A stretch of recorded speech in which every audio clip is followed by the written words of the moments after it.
Mesdames, Messieurs, bonjour et bienvenue à Poussière d'étoiles.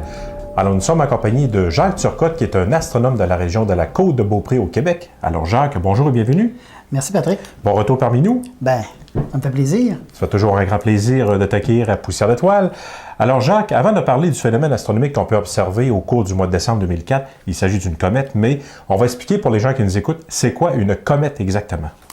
Ben, si tu me permets, Patrick, on va commencer par le fait qu'une comète, si on peut brosser un tableau grossier, une comète, c'est avant tout un gros bloc de glace. D'accord. OK?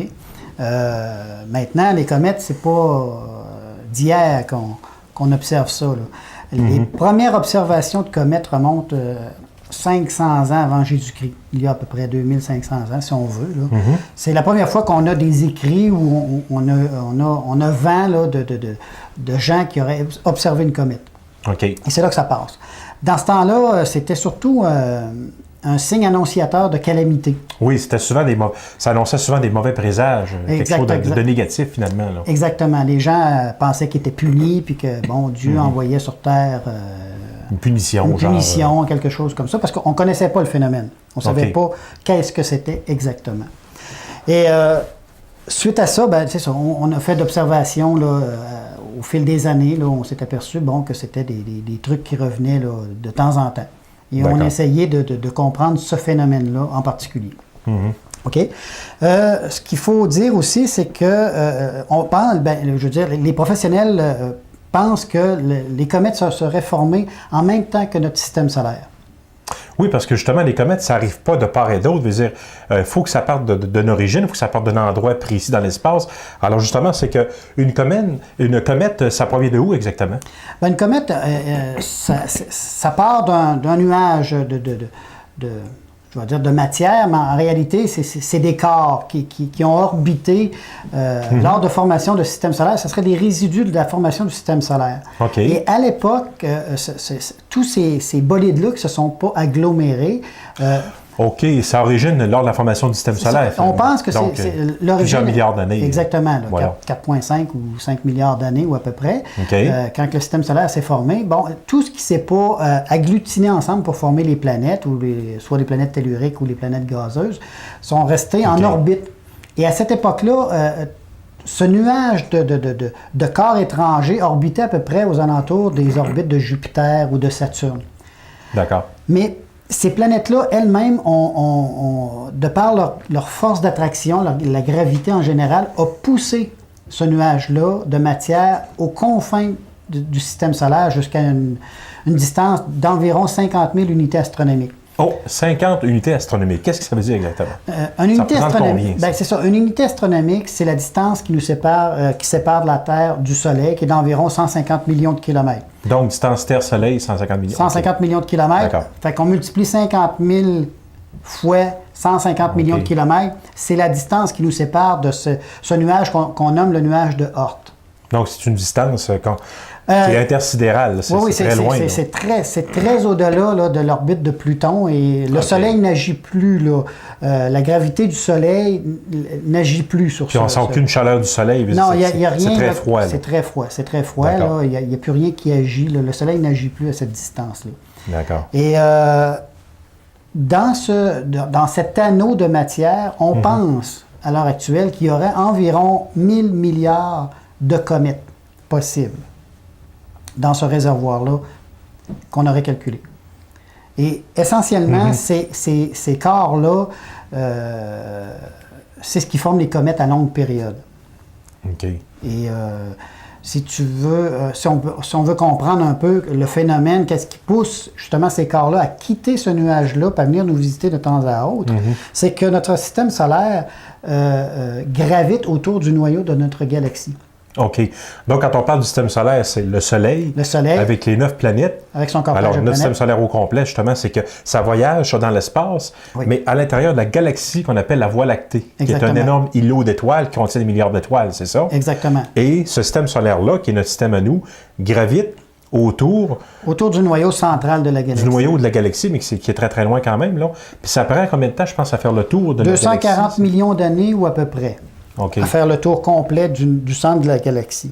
Et ce qui arrive, c'est qu'à un moment donné, notre système solaire traverse des régions plus densément peuplées en étoiles.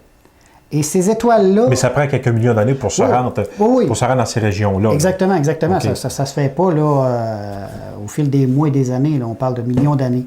Et à un moment donné, quand notre système traverse cette région-là qui est plus dense côté étoiles, certaines étoiles vont réagir, certaines forces de gravité en provenance de ces étoiles-là qui se rapprochent vont interagir avec ces corps glacés-là de cette ceinture de bolide, si on veut. Ceinture d'or, comme on disait tantôt. Oui, c'est ça, qui contient justement les comètes. Et là, les comètes, il y a certains corps qui vont se détacher de ce nuage-là. OK. Et c'est ce qui nous amène de temps à autre une comète. Donc, c'est l'influence de certaines étoiles qui sont situées très, très loin. On parle de 50 000 fois la distance Terre-Soleil. Exactement. Puis c'est justement ces étoiles-là qui vont provoquer un certain déséquilibre de gravité. Alors, il y a des corps de glace, des comètes potentielles, justement, qu'on disait tantôt, ce qui contient le réservoir de comètes. Donc, certains morceaux de glace peuvent se détacher de ce nuage-là et après ça, rentrer progressivement dans le système solaire. Mais ça se fait quand même sur une période de très longues années, même voire quelques millions d'années, je pense. Puis il ne faut pas penser non plus qu'il y en a seulement qu'un qui va se décrocher. Il y en a possiblement plusieurs qui vont quitter ce nuage-là et partir à gauche, à droite, évidemment, dans toutes les directions. Dans toutes les directions possibles. Voilà. Ils peuvent être éjectés au-delà des confins de l'univers, si on veut, mais il y en a certaines qui vont entrer ou ils vont se diriger vers notre système solaire, à l'intérieur du système solaire. Okay. Et c'est ces bolides-là, à un moment donné, on va les observer, tout simplement. OK, Patrick. Il y a aussi une autre région du système solaire qui contient aussi des corps glacés ou des comètes. Des comètes, entre autres. Qui sont des grosses boules de neige sale, finalement. Oui, une comète, c'est essentiellement une grosse boule pas de linge, j'allais dire de linge, mais de neige sale. Voilà. OK? Mais cette ceinture-là qu'on parle, c'est la ceinture de Kuiper, contient aussi les astéroïdes. OK. C'est la même zone. Et cette zone-là est située environ aux confins de l'orbite de Neptune, à peu près. OK, donc, autrement dit, à l'extrémité du système solaire, finalement. À l'extrémité du système solaire. D'accord. Et ce bassin-là va nous donner les comètes à courte période. Les comètes, par exemple, qui passent à tous les 6 ans, à tous les 10 ans, à tous les 3 ans. La comète de Halley, par exemple. Ben, la comète de Halley est 75 ans. J'imagine qu'elle... Mais justement, c'est une comète qui vient possiblement sur la ceinture de Kuiper ou la ceinture d'Oort. Oui. J'imagine. Je ne sais pas laquelle des deux. Là, mais ça provient d'un de ces nuages-là. De ces nuages-là. Du réservoir de comètes exactement. qu'on parlait tantôt. Là. Exactement. OK. Et c'est ça, de temps en temps, il va y avoir de ces boules de neige qui vont nous visiter. Et c'est ce qui rend justement l'observation des comètes un peu particulière. Justement, une comète, c'est composé de quoi? On sait qu'une comète, c'est une grosse boule de neige sale qui s'est détachée momentanément ou à une certaine période dans l'histoire d'un nuage, d'un réservoir de comètes. Mais c'est composé de quoi exactement? Bon, en gros, c'est composé environ à 85% d'eau. OK. Classé, là, on s'entend bien. Évidemment, c'est gelé. C'est gelé, c'est pas liquide. Okay. Environ 15% de poussière de roche qui peuvent entrer dans la composition du bloc. Mais qui sont des matériaux d'origine, parce qu'on parle l'origine, on parle de la formation du système solaire. Ce sont des matériaux d'origine, un peu comme les météorites ou les astéroïdes, finalement. Oui. Toutes ces poussières-là qui ont orbité à un moment donné se sont agglutinées l'une après l'autre. Bon, comme je disais tout à l'heure, il y en a qui ont formé des planètes, mais ces résidus-là, ces ramassis de poussière, ont formé avec le temps ce qu'on peut appeler des astéroïdes, ou quand il y a beaucoup de composition d'eau, vont former essentiellement les comètes. Okay. On disait environ 15% de poussière et de roche. Il y a environ 1% de neige carbonique qui peut composer ça. Puis il y a des traces de méthane, des gaz comme ça là, qu'on peut retrouver à l'intérieur de la comète proprement dite. Et ce qui rend la comète intéressante lors de l'observation, c'est justement, c'est un objet qui est dynamique. Je m'explique, c'est que en fonction de la distance et en fonction de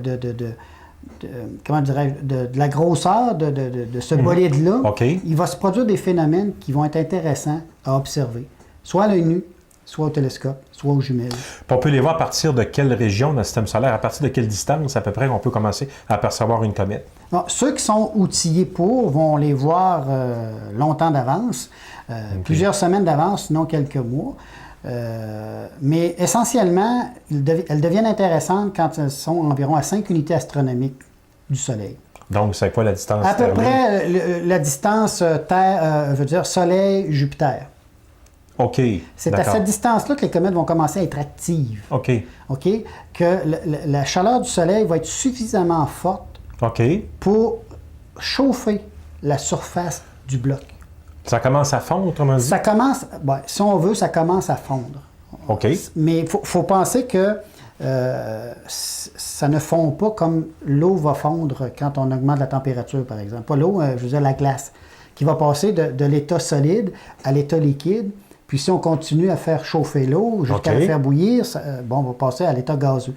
Sur une comète, c'est différent. C'est qu'il va passer directement de l'état solide à l'état gazeux. C'est ce qu'on appelle... Directement? Directement. C'est ce qu'on appelle la sublimation. OK. Et c'est ce phénomène-là qui devient intéressant à observer.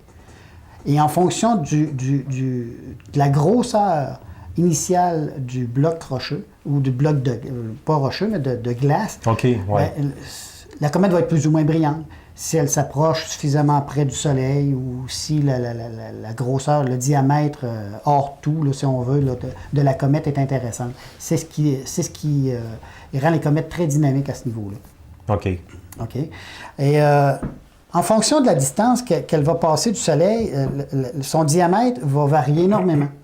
Elle peut passer de 1 à 100 km. Je m'explique, c'est que le diamètre du noyau peut varier de 1 à 100 km. OK.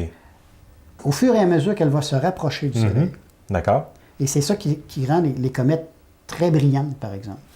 Parce qu'on peut voir à un certain moment donné une présence d'une queue d'une comète. Oui. Quelque chose qui s'allonge, là. Oui. C'est dû à la chaleur du Soleil. Ça fait que la comète fait comme s'allonger. Il se produit quelque chose. Le phénomène, c'est ce qu'on appelle le dégazage de la comète. Okay. Lors du dégazage, il y a des particules qui vont s'échapper de la comète, de la comète, okay. du bloc en principe. Et les vents solaires, ces poussières-là, c'est très fin. Là. On ne parle pas de blocs là, de quelques centimètres de diamètre. C'est vraiment là, très, très, très fin. Là. Et c'est poussé par les vents solaires. C'est en suspension. Ça va suivre la comète, mais c'est poussé par les vents solaires. Donc, c'est ce qui fait que la queue, au fur et à mesure que la comète va s'approcher du Soleil, la queue, elle, va s'allonger. Et si on remarque bien, la queue est toujours en direction opposée au Soleil. OK. Et au fur et à mesure qu'elle va faire le tour du Soleil, la queue va changer de... Évidemment, parce que la comète s'approche de plus en plus proche du Soleil. Évidemment, c'est que la queue, elle, est du sens opposé. C'est un petit peu normal. Toujours au sens opposé. C'est comme une traînée, autrement dit, un petit peu comme un météore qu'on voit dans le ciel, une étoile filante. Oui. C'est qu'on voit une espèce de traînée. Oui. C'est un peu le même genre de phénomène. Le même genre, mais toujours, la queue va toujours être orientée environ 90 degrés par rapport au Soleil. Okay. Peu importe l'angle que va faire la comète sur son orbite, la queue est toujours perpendiculaire au Soleil. Parce que la comète se met en orbite autour du Soleil finalement, après une longue période Oui, c'est ça. Si c'est une comète, comment dirais-je, une comète à une période fixe qui revient à des périodes fixes, elle va se mettre en orbite autour du Soleil. Et elle va faire des passages. Il y a tous les fois qu'elle va passer, elle va perdre une certaine épaisseur de sa couche. Jusqu'à s'éteindre finalement après plusieurs passages. C'est ça. Elle peut en faire des dizaines, des centaines, des milliers. Ça dépend toujours de la grosseur là, du bloc en question. Alors, on parle de comètes, Jacques. Effectivement, il y a un phénomène astronomique qu'on peut voir dans les prochaines semaines au cours du mois de décembre 2004. Alors, il s'agit de la comète C2004 Mach-Scholz. Alors, comment est-ce qu'on attribue un nom de comète finalement? OK. Ce qu'il faut comprendre, Patrick, c'est que, je ne rentrerai pas dans les détails là, à savoir comment on nommait les comètes il y a plusieurs années. Mais depuis 1995, les comètes, ils ont des lettres, ils ont des chiffres, ils ont des années. Si tu me permets, la lettre majuscule indique la nature de l'objet. Je m'explique. Si c'est un A, par exemple, c'est un astéroïde qui a reçu une dénomination de comète. Parce qu'il y a des astéroïdes, il faut comprendre, il y a des astéroïdes qui se comportent comme des comètes. ils ont aussi des traînées, puis on les a pris pour des comètes. Alors, on leur attribue la lettre A. Et c'est toujours en majuscule avant l'année. Il y a aussi la lettre P, qui est une comète périodique observée plus d'une fois. Okay? C'est une comète qui a été... on l'a observée à plusieurs reprises. Des fois, on l'a perdu dans le temps, mais on l'a repris par la suite, puis bon, on l'a observé une seconde fois. Le C, c'est une comète non périodique. OK. Et ça, on en voit souvent, ça. C'est, par exemple, barre oblique 2004, avec un nom. Le X, c'est une comète dont les éléments orbitaux n'ont pu être déterminés avec précision. Ça arrive des fois qu'on fait une observation de comète. Une personne a découvert une comète, mais on ne l'observe pas suffisamment longtemps pour déterminer exactement ses éléments orbitaux. Donc, on ne sait pas exactement son orbite, où est-ce qu'elle va passer. C'est très, je dirais pas erratique, mais on n'est pas capable de déterminer avec précision son passage. Le D, c'est une comète qui a disparu, qui s'est fragmentée. D'accord. Tout simplement. Ah, ça c'est un intérêt. Comme c'est arrivé en... Shoemaker-Levy. Shoemaker-Levy, c'est... elle s'est fragmentée, cette comète-là. Elle s'est fragmentée. Voilà. Je me souviens pas le vocable là, de la comète en tant que telle, là, mais elle s'est fragmentée. Il y en a eu une aussi en 2001, si ma mémoire est bonne. Okay. Elle s'est fragmentée aussi. On a pu l'observer pendant quelques soirs, puis à un moment donné, on a vu que on pouvait voir au télescope que le noyau semblait s'être disloqué. Et elle aussi s'est disloquée. Et l'année, on voit souvent 2001, 2002, c'est l'année exactement de la découverte de la comète. OK, et d'accord. Ce qui suit l'année, c'est souvent une lettre. A, B, C, D, E, F. Et si on commence par le A, c'est des quinzaines dans l'année. Le A, c'est la première quinzaine de janvier. Le B, c'est la deuxième quinzaine de janvier. C, c'est la première quinzaine de février, etc., etc., etc. Très souvent, ça peut être suivi d'un chiffre. Le chiffre qui suit le A, par exemple, A2, c'est que, par exemple, c'est l'ordre de la découverte dans la quinzaine concernée. Ça peut être la deuxième comète, par exemple, qu'on a découvert dans cette quinzaine-là. Fait qu'il peut y avoir une comète qui a porté le nom de C2004A2. Bien, c'est la deuxième comète qu'on a découvert dans la première quinzaine de janvier en 2002, par exemple. Si c'est C2002, etc. Et le nom qui suit, le nom de la comète, c'est souvent attribué au découvreur. Au découvreur. Et il y en a de plus en plus aujourd'hui, après l'année de la découverte, on va voir souvent NEAT ou LINEAR, linéaire. C'est des télescopes robotisés qui prennent sans relâche des photographies du ciel et découvrent des comètes. Très souvent, ça, c'est robotisé. Et quand on a le nom d'une personne, c'est le premier à avoir découvert cette comète-là. On parlait tantôt c'est le premier. Okay. C'est le premier qui l'a découvert. Comme Shoemaker-Levy, par exemple, c'est les premiers qui ont découvert Shoemaker-Levy 9. C'est exactement. C'est le nom des découvreurs, très souvent. Quand c'est pas relié à un télescope robotisé, c'est une personne qui l'a découvert, tout simplement. Un astronome amateur avec son instrument sur le terrain qui a vu cette comète-là. Ça peut être un astronome amateur. Avec l'année, évidemment. Exactement. Ça peut être un astronome amateur ou un astronome professionnel. Essentiellement. C'est ce qu'ils nomment aujourd'hui, c'est de cette façon-là aujourd'hui qu'on nomme les comètes. Il y a eu des belles apparitions, entre autres en 97, là, si les gens se souviennent, Hale-Bopp. Oui, 97. C'est une très belle comète. C'était une très belle comète, visible à l'œil nu, très brillante. On a pu l'observer pendant plusieurs jours, sinon quelques semaines. Parce que je me souviens justement, c'est qu'au Saguenay-Lac-Saint-Jean, c'est qu'on a fait beaucoup d'activités d'observation, puis même dans beaucoup de clubs, là, il y a eu beaucoup d'activités d'observation dans le Québec. Depuis 1992, il y a eu beaucoup de comètes qui ont été observées. Oui. Parce que la comète Shoemaker-Levy 9, c'était la 9e comète que David Levy, je pense, qu'il avait découvert avec d'autres personnes. Là. Fait que c'était une comète. Justement, c'était la comète la plus spectaculaire qui s'est écrasée sur Jupiter. Exactement. Et on est chanceux. En 92, je pense qu'il y avait aussi la comète de Levy qu'on n'avait pas observée en 92. Puis il y en a eu quelques-unes après ça, quelques années après. Oui, il y a eu des comètes très, très, très spectaculaires. Comme si on parle de Shoemaker-Levy... C'est le nom des découvreurs, d'ailleurs. C'est le nom des deux découvreurs de la comète en question. Elle s'est fragmentée en plusieurs morceaux. Et chacun des morceaux a percuté la planète Jupiter en juillet 1994. Heureusement que ça n'a pas frappé la Terre. Heureusement. Et heureusement, parce qu'on ne serait pas là pour en parler. Et voilà. De toute façon. Mais ça a été spectaculaire. Même certains astronomes amateurs ont pu observer là, les impacts là, dans la couche de nuages de la planète. On pouvait voir ça au télescope. C'était visible. C'était spectaculaire, semble-t-il. Moi, je ne l'ai pas vu, mais il y en a qui l'ont observé, puis c'était vraiment intéressant à ce niveau-là. Et puis, Hale-Bopp, comme on disait tout à l'heure, en 97. Et puis là, au mois de janvier, on va avoir la chance d'en revoir une autre.